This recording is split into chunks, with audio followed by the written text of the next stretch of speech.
जय मां विंध्यवासिनी, हर हर महादेव। आप सभी का स्वागत है हमारे यूट्यूब परिवार में। एक बहुत विशेष बात जो कि साधकों के लिए और विशेष करके जो नए साधक होते हैं उनके लिए ये ज़रूरी होता है जानना।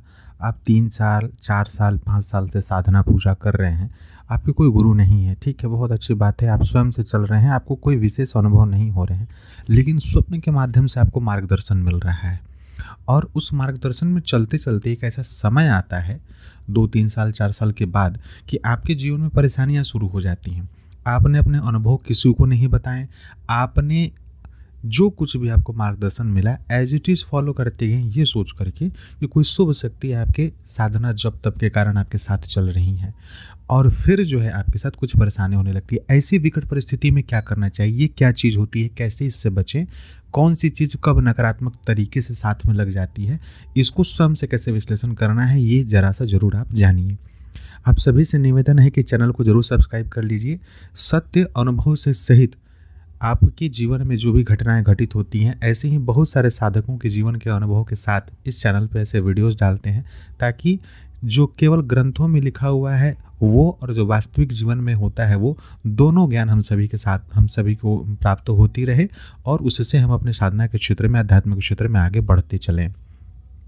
देखिए, जब लंबे समय तक कोई शुभ शक्ति साथ देती है ना, और उसके बावजूद भी परेशानी आती है, उसका सबसे बड़ा कारण क्या होता है?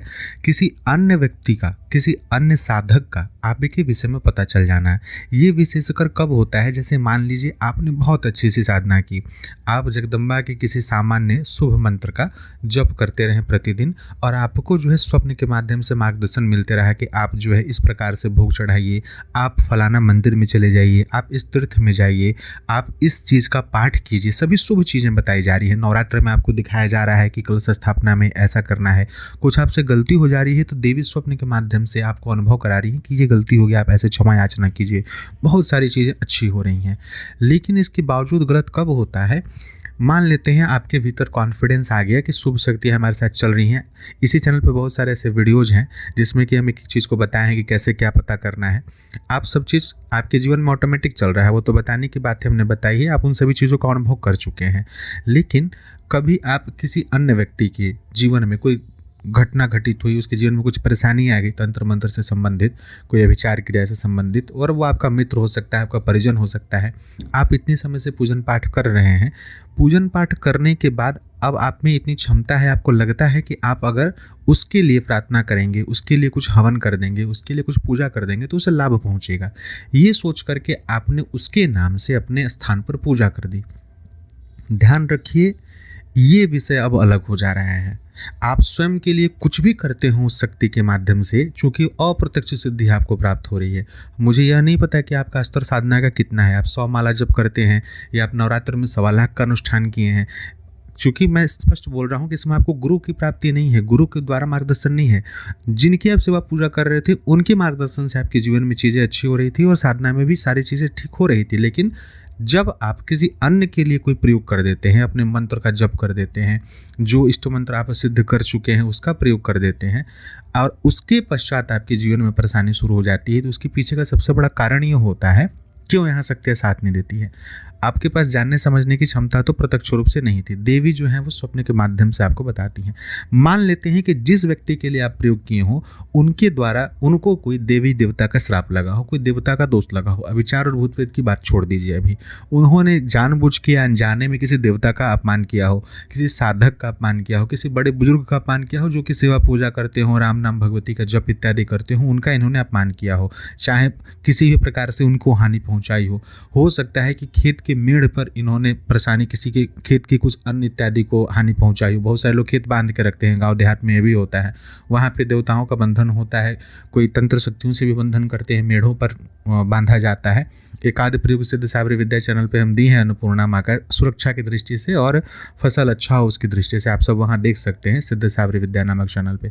तो लोग गाँवों में करवाते हैं जिनकी फसल बार बार नष्ट हो जाती है, तंत्र से फसल नष्ट भी किया जाता है, रक्षा भी किया जाता है। गाँव के लोग जिनको दुश्मनी शत्रुता होती है ये सब काम भी करते हैं, ऐसे ही प्रत्यक्ष रूप से भी और प्रत्यक्ष रूप से भी। तो अब मान लीजिए ऐसी स्थिति में उसने कुछ कर दिया हो, क्षेत्रपाल इत्यादि का अपमान कर दिया हो, और आप इस विषय को पूरे तरीके से न जानकर, चूंकि आपके भीतर सेवा करने से जगदम्बा ने सामर्थ्य दिया, कॉन्फिडेंस दे दिया, और आपने जो है उसके लिए पूजा पाठ कर दी। पूजा पाठ कर दी इन सेंस आपके मन में कोई गलत भावना नहीं था, लेकिन चूंकि जिस देवी शक्ति का उसने अपमान किया है वो अभी नहीं चाहते हैं कि इसको यह दंड ना मिले। वो चाहते हैं कि इसको, मतलब वो चाहते हैं कि भाई इसको अभी दंड मिलते रहे। वो देवी शक्ति ये नहीं चाहते कि इसको इससे मुक्त हुआ जाए जब तक इसको हम क्षमा याचना ना करें। और आप सामने से यह चीज़ उस देवता को मना नहीं सकते क्योंकि आपको जानकारी ही नहीं है कि वो कौन से देवता है। ऐसी स्थिति में वो दोष आपको लग जाता है।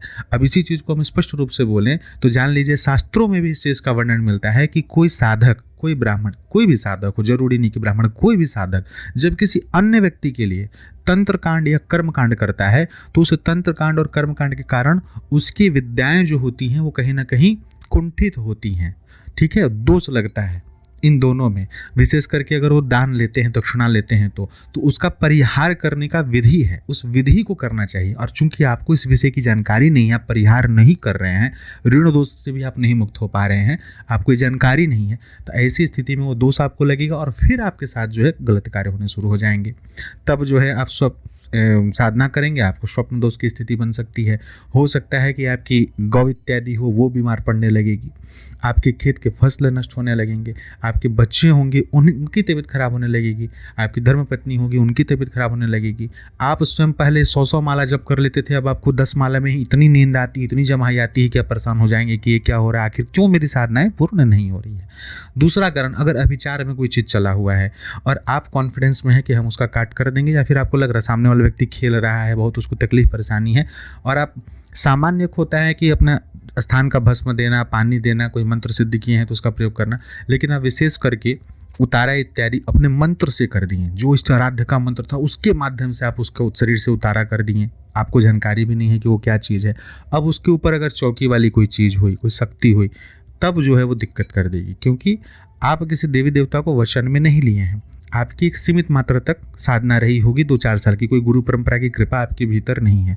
तो इतने बड़े, अगर आपको ये नहीं जानकारी कि उसके ऊपर कितना बड़ा है या छोटा है तंत्र, अगर वो चौकी हुआ, बड़ा चीज़ हुआ, आप उसको उतारें, आप पहुंचवा दिए, क्षेत्रपाल तक पहुंचवा दिए, चलिए, लेकिन वो वहाँ से पलटवार कर सकता है। सादा उतारा इसीलिए हम हमेशा बोलते हैं करवाने, सादा उतारे में कोई दिक्कत नहीं होता, कोई मंत्र विद्या से नहीं उतारा कीजिए अगर आपको जानकारी नहीं है तो। आप जब कन्फर्म हो और आपके पास सामर्थ्य हो तब किसी को इस चीज़ का उपदेश दीजिए, या अपने मंत्र से किसी चीज़ को अभिमंत्रित करके। जैसे मान लीजिए कि खप्पर उतारा, जायफल का उतारा करते हैं, 9 जायफल को कपूर लौंग इत्यादि के साथ खप्पर में भरा जाता है और हर जायफल को मंत्र से अभिमंत्रित किया जाता है, लौंग को अभिमंत्रित किया जाता है, खप्पर को पूरा अभिमंत्रित करते हैं, फिर उसको जला करके सरसों उतार के भेजते हैं। तो इष्ट विद्या का वो मंत्र हो सकता है, लेकिन अगर वो मंत्र आपको कोई देवता प्रत्यक्ष रूप से वचन नहीं दिए हैं कि इस मंत्र के माध्यम से हम आपका साथ देंगे, या कोई भी देवता वचन में नहीं है, वैसे प्रत्यक्ष सिद्धि नहीं मिली है, तो वो काम करेंगे तो आपके साथ अच्छा भी हो सकता है, बुरा भी हो सकता है। अगर वो कमजोर होगी हो सकती तो आपको कोई दिक्कत नहीं होगा, उतर जाएगी, या फिर पूजन अपना दे दीजिएगा सुन करके। लेकिन अगर हो सकती कोई सामर्थ्यवान शक्ति हुई, कोई बड़ी शक्ति हुई, तंत्र विचार में चली हुई, कोई बहुत सारी भोग इत्यादि को लेकर के चली हुई चीज़ हुई, और आप में उतना तपोबल अभी नहीं रहा, या आपसे कुछ गलती हो गई वहाँ पे, तो फिर वो आपको कष्ट और दिक्कत देने लगेगा। इसलिए कभी भी आप इन सभी बातों का विशेष रूप से ध्यान रखें। अगर आप साधना पूजा कर रहे हैं और आपको परेशानी आनी शुरू हो गई है, अच्छे अनुभव होते थे, अब आपके साथ अनुभव खराब होने लगे हैं, तो इसमें ये चीज़ सबसे बड़ा ये रोल जो है फैक्टर करेगा, यहाँ पे इफेक्ट करेगा कि भाई आप किसी अन्य के लिए कुछ विशेष साधना अनुष्ठान अगर किए हो, तो अगर आप कर भी दिए हैं ऐसा और आपके साथ होने भी लगा है, तो उसका परिहार इस तरीके से होगा कि आप पुनः 9 दिन 11 दिन का साधना इस संकल्प के साथ करें, उस व्यक्ति का नाम लेकर के कि मैंने उसके लिए जो भी पूजन पाठ किए हैं, उस पूजन पाठ का जो भी दोष लगा हो मुझे, उसके चलते जो भी मेरी ऊर्जा क्षय हो, किसी प्रकार का दोष लग गया हो, उसके परिहार हेतु हम 9 दिन का अनुष्ठान करते हैं। उस 9 दिन में प्रत्येक दिन आप चाहे 54 माला का जप कीजिए अपने आराध्य का, या डेली हवन कर लीजिए, या जो भी पूजन पाठ आप करते हो वो कर लीजिए, वो पूरा का पूरा उसके परिहार हेतु कर लीजिए, तुरंत कर लीजिए। इसमें देर नहीं करना चाहिए कि हम किसी से जानेंगे, सुनेंगे, समझेंगे कि हमें दिक्कत होने लगा तब करेंगे। आशा करते हैं इस विषय से साधकों को, ऐसे लोगों को विशेष लाभ मिलेगा जो जन कल्याण का कार्य करने का प्रयास करते हैं और कभी कभी फंस जाते हैं। इस तरीकों को कीजिए, इस विषय से लाभ उठाइए। जय मां विंध्यवासिनी, हर हर महादेव।